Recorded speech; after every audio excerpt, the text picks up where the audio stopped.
تحدث الفنان أحمد السقا في لقاء عن الوعكة الصحية اللي حصلت له في آخر تصويره لمسلسل جولة أخيرة، وقال جالي تسمم في الدم ونسبة الالتهابات كانت 600 والطبيعي بتاعها المفروض 4، والمرارة باظت وجالي انسداد في المجرى المراري وما كنتش بقدر آكل.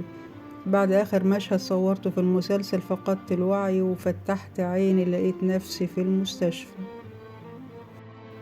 وقال أنا كنت هموت في 3 دكاترة بعد ربنا لولاهم كنت هبقى في عداد الأموات. وكان في التصوير لمدة 19 يوم بقاتل يوميا في تدريبات وتصوير المشاهد، لكن أنا لو هموت هموت قدام الكاميرا. الموت مش شر، الموت حق.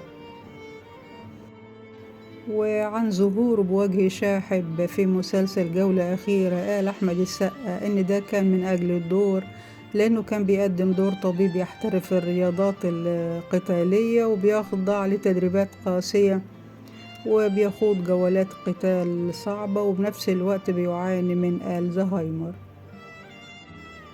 وخلال لقائه رد أحمد السقا على الأخبار اللي كانت انتشرت عن انفصاله عن زوجته الإعلامية مها الصغير، مؤكدا إنها أخبار لا أساس لها من الصحة. وتابع أحمد السقا وقال الموضوع ده مش جديد، الموضوع ده بيتقال عليا من يوم 19 نوفمبر 1999، يعني من يوم جوازي. وطبيعي أي 2 متجوزين بيمروا بمشاكل، والحمد لله إنهم بيعملوا كده بعد لما ربنا هداني. أنا كنت زمان بنزل واسيب دماغي في درج.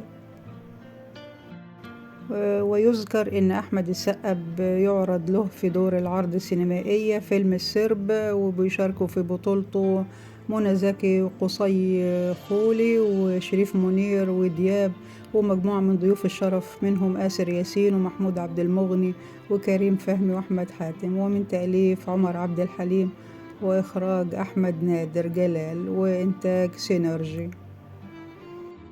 واللقاء ده كان لأحمد السقا من خلال برنامج أسرار النجوم مع إنجي علي عبر إذاعة وقناة نجوم FM. وأخيرا بنتمنى الصحة والعافية وطول العمر للفنان الجميل المتميز الخلوق أحمد السقا. وأشكركم حبايبي على حسن المتابعة. مع السلامة.